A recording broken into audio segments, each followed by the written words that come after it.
Welcome back.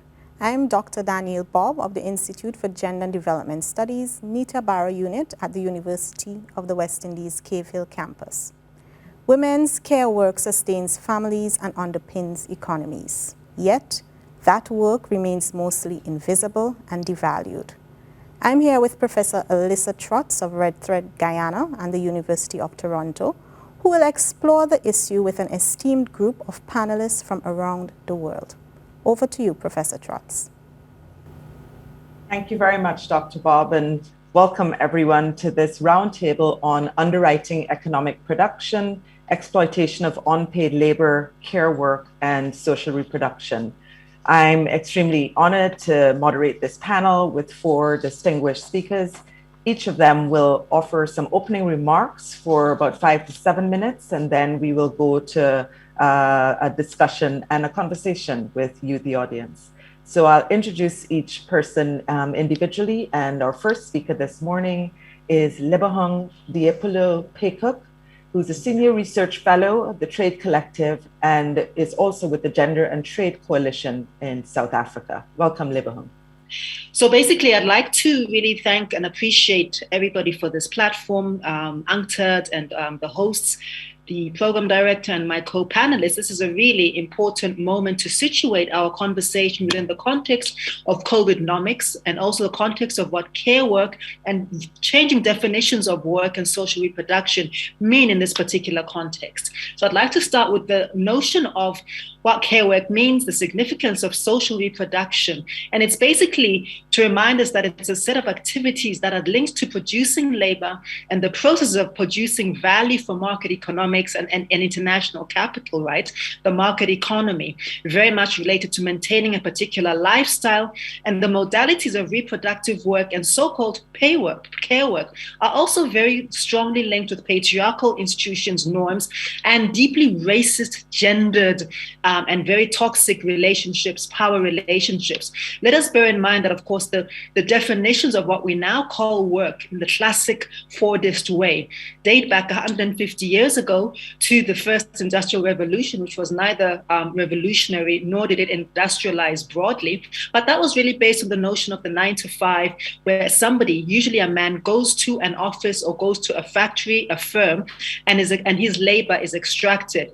In the midst of this, supposedly his wife is then at home looking after the kids. Now, this means that the reality is that the configuration and the context of work, as we have been led to understand it, has always been, in my view, inherently exclusionary. I'd also like to add that that same linear progression of what work meant is also linked very much with colonial power relations and even international human trafficking, now called the slave trade, which extracted as much labor as possible from Black and brown bodies across oceans and across centuries and generations. And this, I would say that the current construction of the global economy is a direct descendant of those same power relations. It's also understood, I think, that unpaid domestic and community work, so-called care work, enables the market economy to function. It's part of the protection and the regeneration of social and capital capacities to reproduce all forms of work. I find it deeply problematic that what is characterized as care work are often a set of skilled activities, which, when they stand on their own, are actually a conglomeration of skill sets and activities that often subsidize state functions. And this is why it's also quite useful to desegregate the use of the word women's care work from the idea of what care work actually means. When we call it care work, I think that what policy does, what states do, what international institutions do, is to, of course, minimize it, to diminish it, to patronize it. So it's just that stuff that little women do at home all day. And of course, it's much more complicated than that. Caring for homes, caring for children, caring for the sick, caring for the elderly, and so forth. Let us also bear in mind that any one of these activities in and of themselves, when they are transposed to a different context, are then given a different set of different value, different prestige, different income value, different remuneration. So the notion of care work, when women cook, it's just stuff that they do, whereas when a man cooks, he then becomes a chef and so forth. And that the status, for example, afforded to a person who leaves, who runs an office, I mean, things that which were traditionally women's professions, which is, again, a very problematic construction. When a woman is a receptionist, a secretary, it's just that woman who's typing, right, picking up a phone. When a man when as men have begun to do it, the status afforded to those professions has elevated. The salaries have also elevated, and even the job titles have become very highfalutin. These are now executive assistants, office managers, even chief of staff, for doing basically the same sort of thing. Also, it's worth mentioning here that the construction of what work is keeps on evolving with time. So I do think that it's important for us to remember that the idea of what we're talking about is a moving target. So as recently as 1956, work was defined merely as gainful employment for pay, for profit. So which meant that anybody who was self-employed was seen not to be working. Anybody who was selling a good for a service was not necessarily viewed as being in full employment. This is extremely specific, context specific, but particularly for women in the global south, across the Africa region, across Latin America, across Asia, and I would suspect even across parts of the Caribbean and so forth, where our unemployment indices, and of course employment in this classical Fordist way that I'm describing, are not necessarily working, but of course occupied, sustaining themselves, all about the hustle. So I think that there's also a very close correlation between what we call informal labor. I think in closing, it's also worth noting that, of course, we need to view the current crisis, the COVID crisis, which has then made us understand much more clearly the conflation between home and work, between social reproduction and market reproduction, and that the contours of production and reproduction of labor and for the subsidizing of patriarchal states is extremely problematic. I think I can leave it right there for now. Excellent. Thank you so much, Lebohang, for starting us off there with a discussion of COVIDnomics, and then thinking about the necessary link between questions of social and market reproduction. We move now to Daisy Arago from the Center for Trade Union and Human Rights, and also with the Asia Pacific Forum on Women, Law and Development in the Philippines. Daisy? Thank you, Professor Lisa. And thank you, my esteemed co-panelists. And good morning, it's evening, and please bear with me. I'm nursing a little cough because of the drastic changes in weather patterns in my country. So, yeah, as I've said, good evening to all of you, wherever you are. And thank you for inviting me to attend this forum. And, you know, whenever I hear gender, trade, development, and coming in from underdeveloped country like the Philippines, the only words that comes to my mind is inequality. Oh no, and women doing the unpaid and underpaid work for family, for community, for society, that they don't recognize them, that they are enabling work actually. The ILO actually estimates that women have been working 12.5 billion hours a day of care work every day for free, while women are receiving poverty wages doing domestic work. One of the issues identified is that they are not calculated nor acknowledged in the calculation of the national economic performance. But actually, in the contrary, an Oxford study suggests or reveals that these works add value to the economy, or at least $10.5 trillion. So it is critical that, as our earlier panelists have said, to address the issues of unpaid and underpaid labor, and especially care work, as part of economic inequality across or happening across the world, especially in Asia Pacific region. Care workers, as you have heard, care workers are defined into two types of activities, often overlapping each other: the direct and indirect work.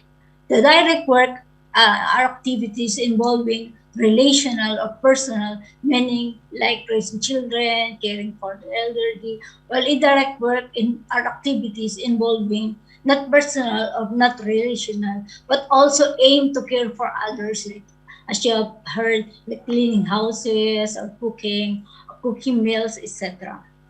So it is critical to address, as I've said, it's very critical to address about the care work, the issues, whether direct or indirect, especially is disproportionately done by poor women. It's society divided by patriarchy.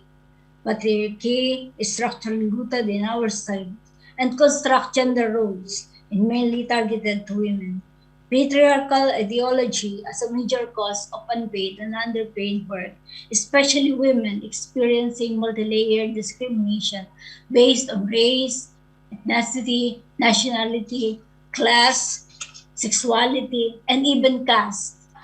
So women care work is therefore borne by all women, no matter how younger or older they are.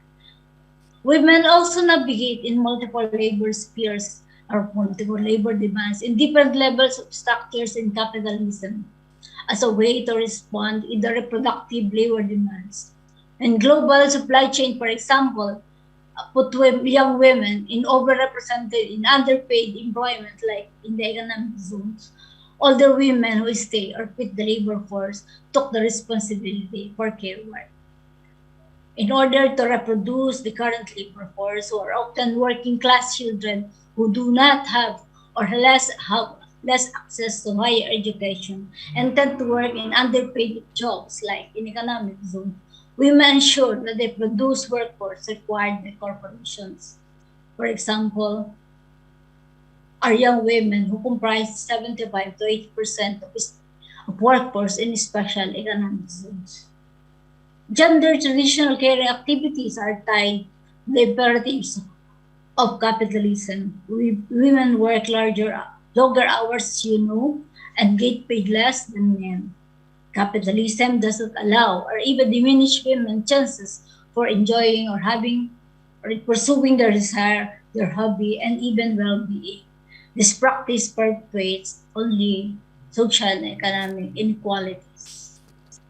In a study conducted by our institution like CTUHR, it is noted that in a special economic zone, for example, young underpaid women are preferred because neoliberal advocates believe that women are less complaining, less interested in workers organizing, therefore less likely to form or join trade unions. In the context of COVID-19, the demand for care work for women are increasing, and has been increasing since the imposition of lockdown and quarantine measures. Besides performing their work outside the homes, women are also doubled or are performing multi-layered or burdened with heavier workloads, domestic work, budgeting, teaching as their children attend online classes. Women who are considered lucky to still be employed are paid mostly, while corporations rake in billions of dollars in profit during the pandemic. As thousands got displaced, women also face the increased risk of domestic violence. As UN Women has pointed out in the Asia Pacific, the burden of unpaid care work for women are also not only increased, but also the risk of becoming infected themselves. Therefore, in closing, I would like to suggest that care work should be considered as a public good in all development policies to be provisioned by the states. Second, that care work should reduce the burden amongst women and redistribute the care work not only to household members but between households and the public. And third, that care workers will be accorded with equal value, social protection, and decent work.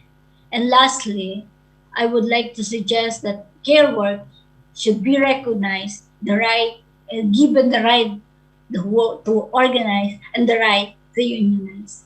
thank you. And some of the points I've already mentioned. So I'll be happy to answer any questions during our Q&A sessions. Thank you. Excellent. Thank you so much. And thank you, Daisy, for putting some proposals on the table, which I think will come back to, to the entire panel at the end of the presentations. We move now to Valeria Esquivel, who is based in Geneva with the International Labour Organization, which Daisy just mentioned, and which, as we know, has done this amazing work, certainly on thinking about the Convention on Decent Work for Domestic Workers. So welcome, Valeria, and over to you. Thank you, and thank you, Daisy, for mentioning the what we call in-house report and the data that we brought and the definitions, in fact, that you mentioned. So it saved me a lot of time. And to Lebohang, I would say that sometimes international organizations challenge patriarchy also, not all the time, but sometimes there is some work that can bring up transformative change, I believe. So let me focus on the crisis, on the COVID-19 crisis, given the background that offered already by Daisy and Lebohang. The crisis has made clear to the world something that those of us who provide care already knew, and is that the world doesn't function without care. That there is no health without the health workers, there is no school without teachers, and when the school and the health system face a crisis like the one that we are facing, nothing keeps on going normally. And that normal, quote unquote, included the unpaid work provided at home, mostly by women. In fact, 3/4 of all unpaid care work is provided by women. 70% of all health workers are women, and 2/3 of all education workers are women, and roughly the same proportion, depending on the region, is the proportion of women who are domestic workers. The care provision cannot be postponed. The quality cannot go down without challenging or jeopardizing, I would say, the well-being of those who need to receive care. And sometimes care can be redistributed, the way Daisy said, but this crisis redistributed the care in the wrong direction, from the school and the health and the long-term care services towards the families, and within the families towards the women. And in fact, the crisis has increased care demands within households at an unprecedented scale, because the school closures and the restrictions to mobility, and in many cases, caring for those infected with mild symptoms has put further pressure on women workers with care responsibilities. And new and emerging evidence shows women who remain in employment are juggling work and care, with their care obligations forcing them to cut down on paid working hours or to extend total working hours, paid and unpaid, to unsustainable levels. Other women have had to quit jobs or employment altogether to provide care. But given this situation, in the ILO, we say that gender equality must be at the core of the emergency and recovery efforts. And we proposed several measures in order to keep women's jobs when it's possible, to bring them back to decent work, certainly, to bring them back to employment when they've lost their jobs. And one of the policies we are proposing is investing in the care economy, And why so in the context of recovery? Because health and education sectors generate jobs, especially for women, contribute to the resilience of economies and societies, and enable workers with family responsibilities to work for pay either at home or outside the home. So investments in the care economy have the potential to become a central part of an inclusive job-rich recovery, and generating works in ways that boost demand and alleviate supply side constraints and contribute to women's better partaking in labor markets. So I will stop there, and perhaps, yes, we will be able to engage in conversation later on. Thank you. Over to you, Alissa. Thank you so much, Valeria. And we turn finally to Helene Davis-Whyte, who joins us from Jamaica representing Public Services International. Certainly pleased to be part of this esteemed panel today. But what I would want to focus on from the point of view of Public Services International is what we call the social organization of care, because we want to sort of distinguish between what we see as the real issue, and which is how we organize care work, or how we organize care generally in our societies across the world. And when we look at it, the current social organization of care really places a burden on women, as in most of our societies, care work is seen as a domain of women. So we are looking at things like child and elder care, as well as in the health sector. And Valeria would have given the information earlier that shows the high percentage of women that are involved in these sectors. But what we have found as representatives of persons in this sector is that women in this sector are primarily from the global south. And these are workers, women who fill care gaps right across the world. So the global north benefits from the work performed in the care sector by women primarily from the global south. But what do we find? That these women are grossly underpaid, and sometimes and very often unpaid, and are unrecognized. One good thing that may have come from the pandemic is that it has brought into sharp focus this whole issue of care and the importance of care work.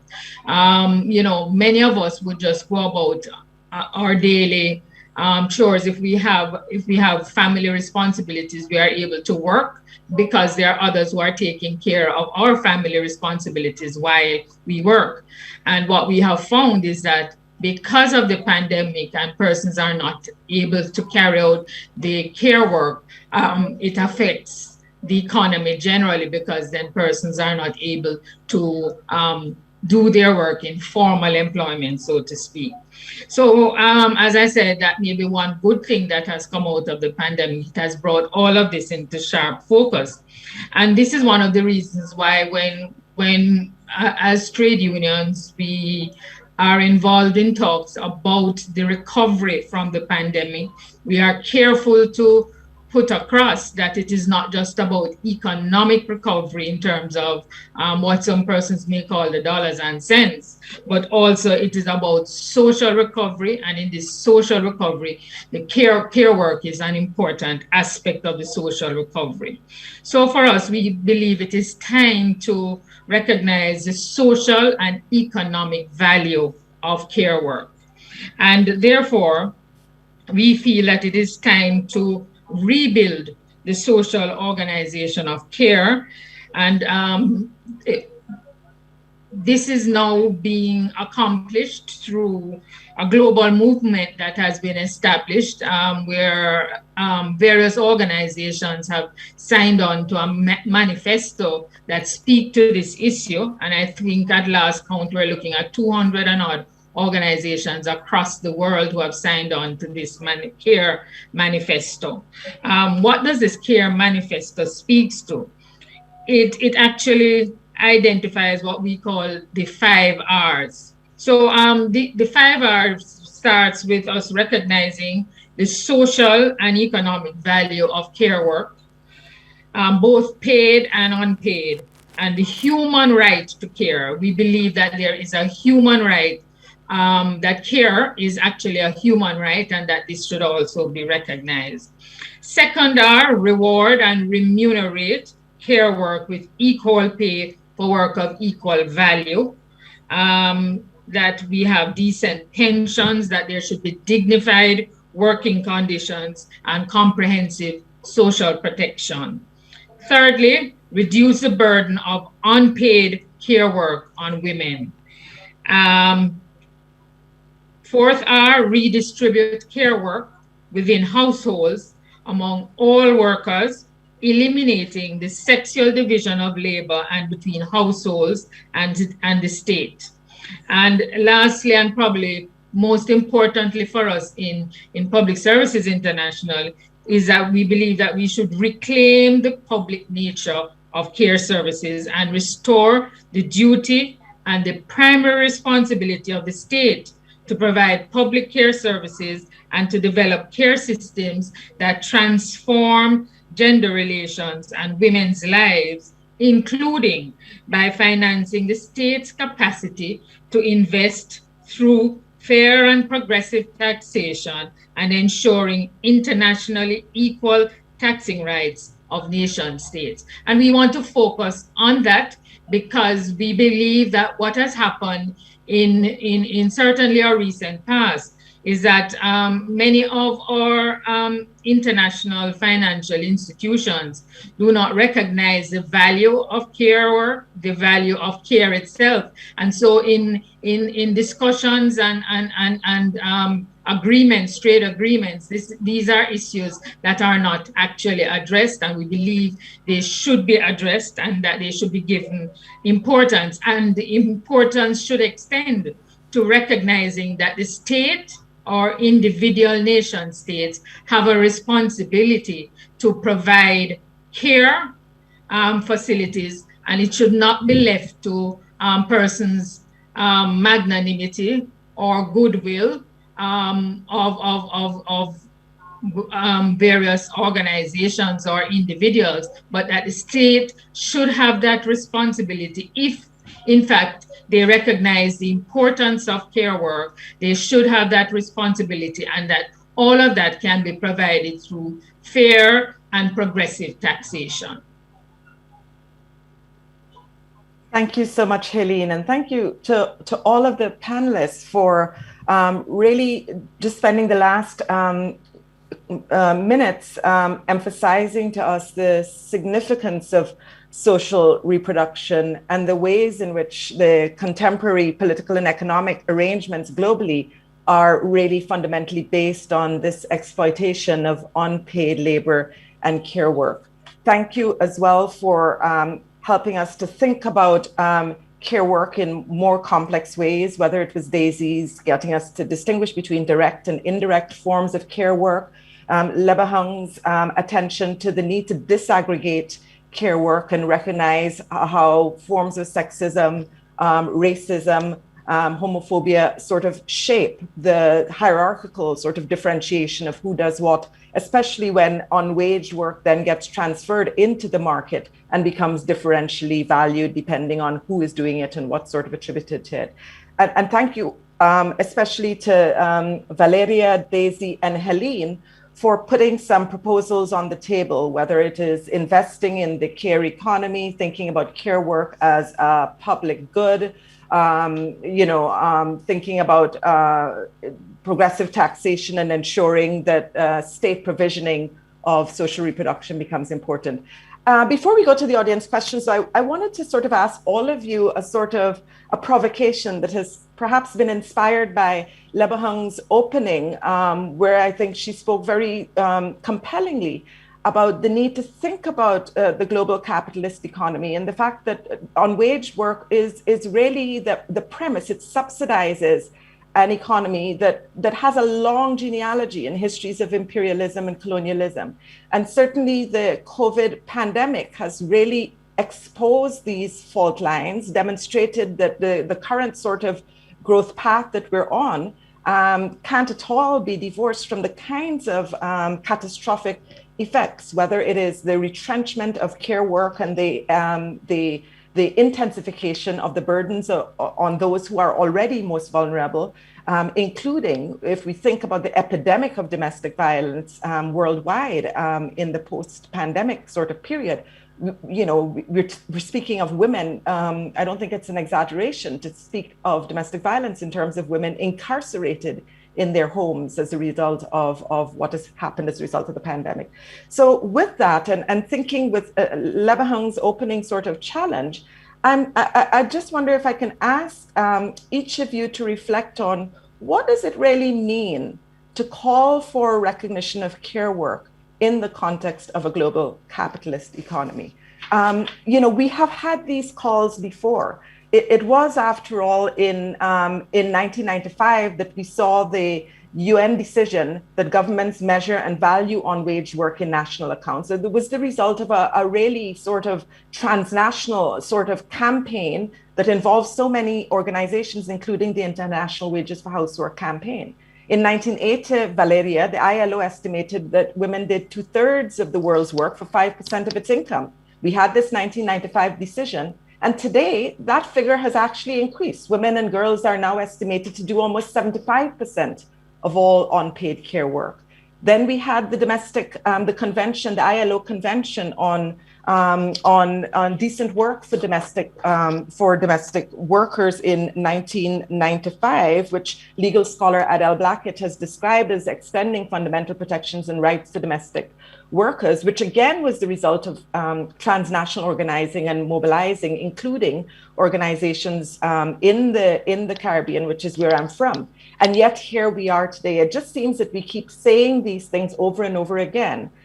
Is it not perhaps a paradox that we are calling for something that is, just to put it bluntly, completely at odds with the imperatives of a global capitalist economy that relies fundamentally on the invisibilization and devaluation of care work? If we were to take care work and social reproduction seriously, in other words, are we not speaking about the end of capitalism as we know it? Lebohang, since you inspired this provocation, maybe I'll open with you and then ask others to jump in. Thank you, I think, and I'm glad that I inspired some provocation of some kind. So thanks. I think that's an exciting way to approach it. And it does beg the question, you know, we keep hearing about building back better. And of course, which seems to be a rescue of capitalism and capitalist, sexist, racist extractivism, as we have known it, as it has been constructed over the past at least 150, 200 years of work in the way that we understand it right now. And of course, when we talk about building back better, it does also mean that we're rescuing and abetting the ways and forms of exploitative labor and capital intensive labor, which are extremely disinterested in understanding that care as an imperative is not just a fluffy thing that women do, but it is actually a social justice, social solidarity, and work solidarity imperative. The other problem, of course, is that there's still the need to desegregate the notion of care from one that is gendered. And for as long as the capital and the state, because those are, of course, the two colluding parties usually in this system, systemically, there'll always be the idea that women are available, so the women of last resort or first resort, and that we're always available to subsidize and to be the backstops where global capitalism is not interested in spending and paying appropriately, and where states are also refracting and retracting from their functions of providing the kind of social care that's important, such as subsidized transport to and from school, subsidized qualitative childcare facilities, and so forth. I think that it's also worth, using a feminist lens to expand the notion of what care is, understanding that not all care is unpaid, and also that not all care work takes place only within the household. And this is actually another reason why I think that it's been very difficult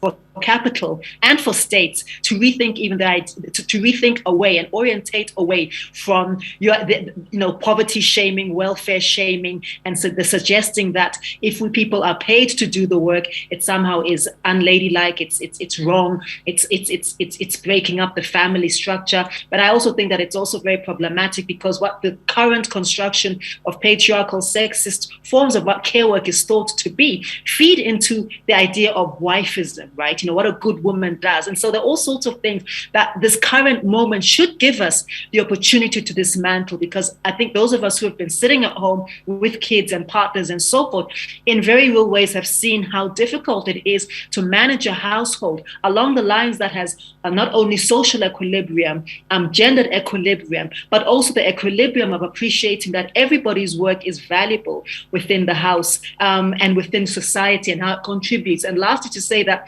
for as long as states keep on behaving as though welfare or social benefits and social grants are some kind of a favor, all to do with poverty shaming, shaming people because of their social circumstances, it will be very difficult to reframe capital and to reframe care work away from something that capital continually feeds off of.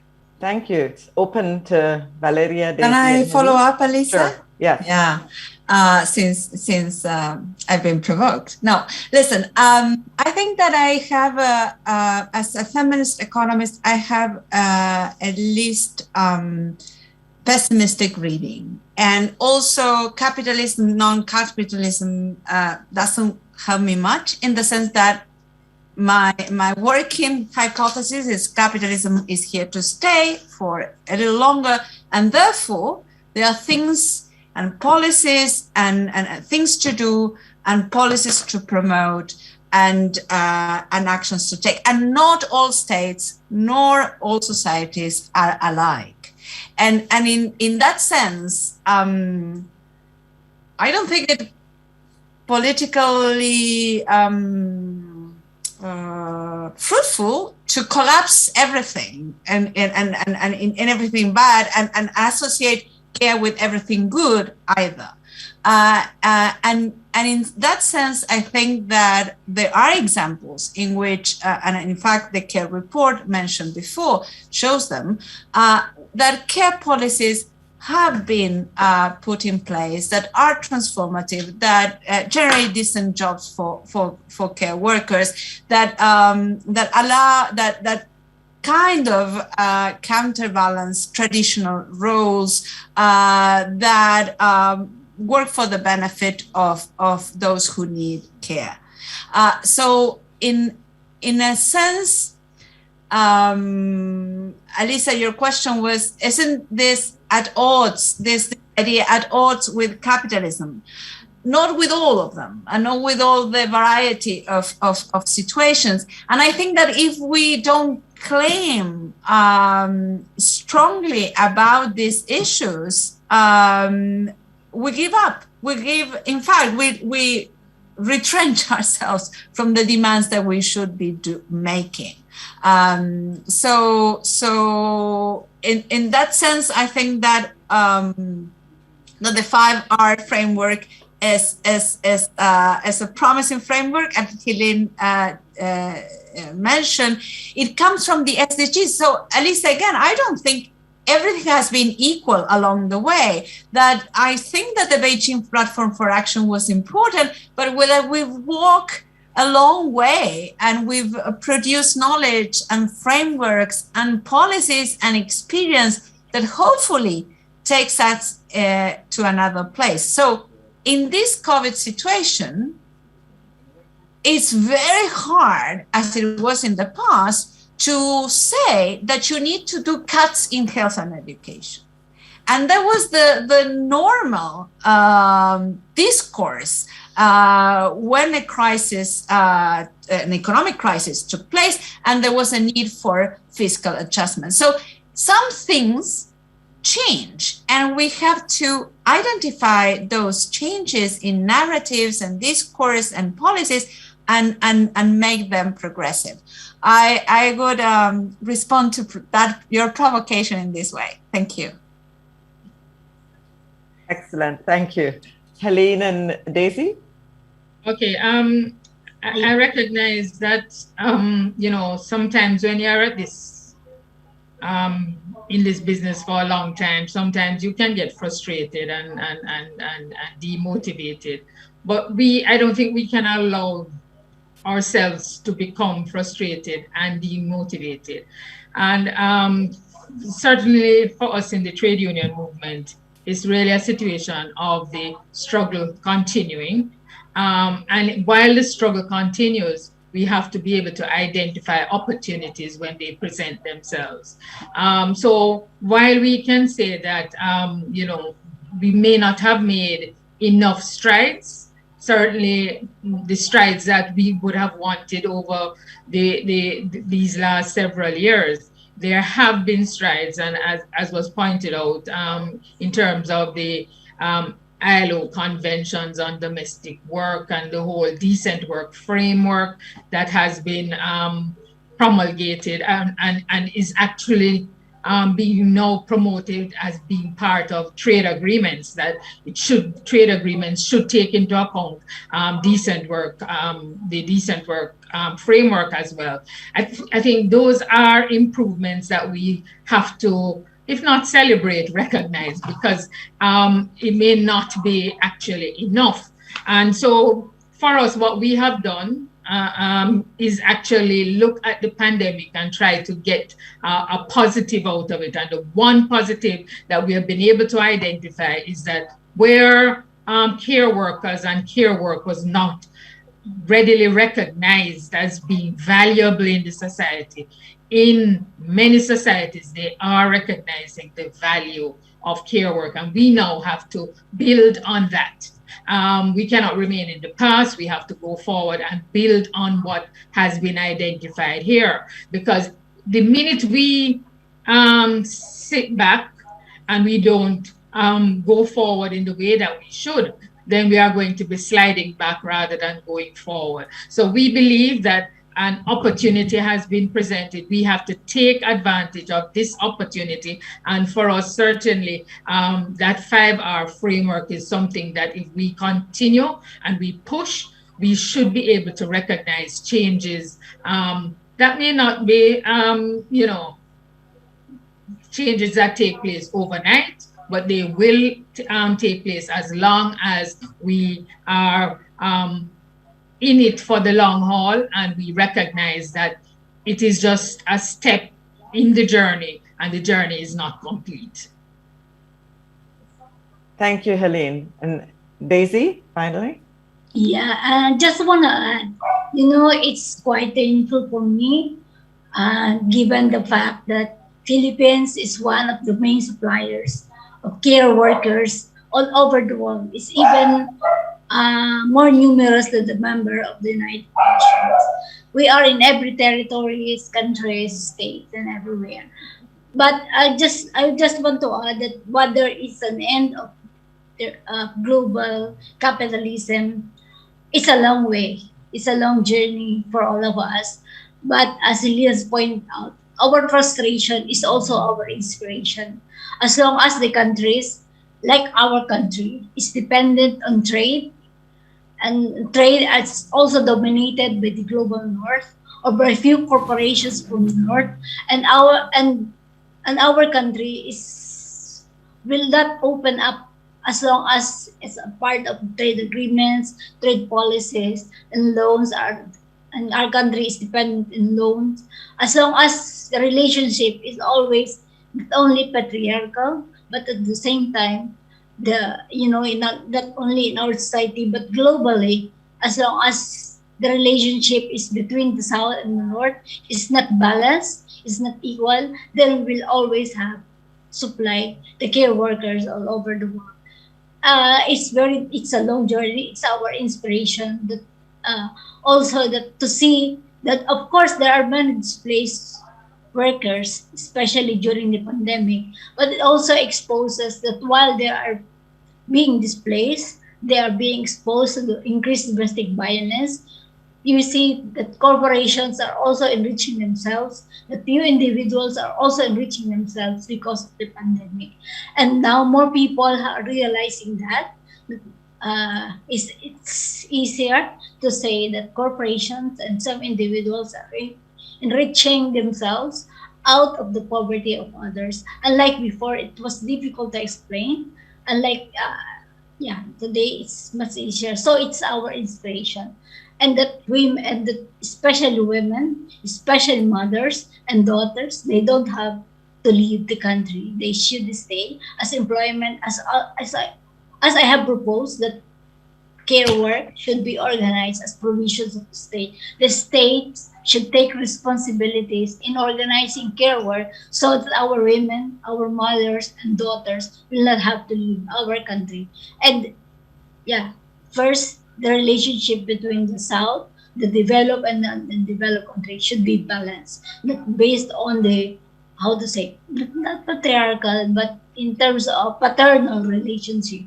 I think it should be that way. As long as the paternal relationship remains, then the global capitalist it's the end of things. So we have to organize, we have to educate, and I think the pandemic offers a good opportunity for us to educate the people in terms of how individuals are enriching themselves out of the poverty of others.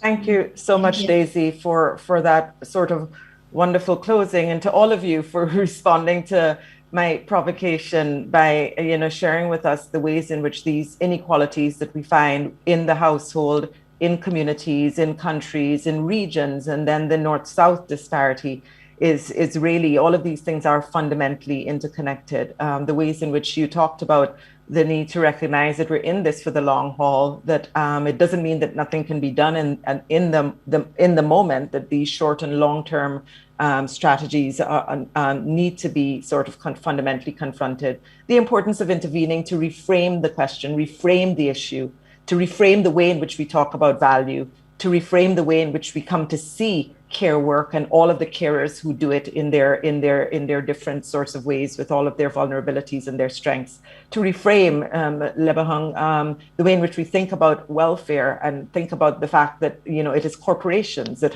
have gotten the most massive subsidies and handouts in the context of economic crisis and pandemic, notwithstanding this overemphasis and stereotyping of welfare as something that the poor get. And then finally, the importance of organizing. It is without the organizing, without the regional and transnational networks, without the getting more and more organizations, as Helene pointed out, to sign on to this 4-hour mandate, there can actually be little change. And to close with Daisy's words, frustration is also the root of our continued inspiration. Thank you so much for your wonderful insights. And when we come back, we will open the floor for audience questions. Thank you.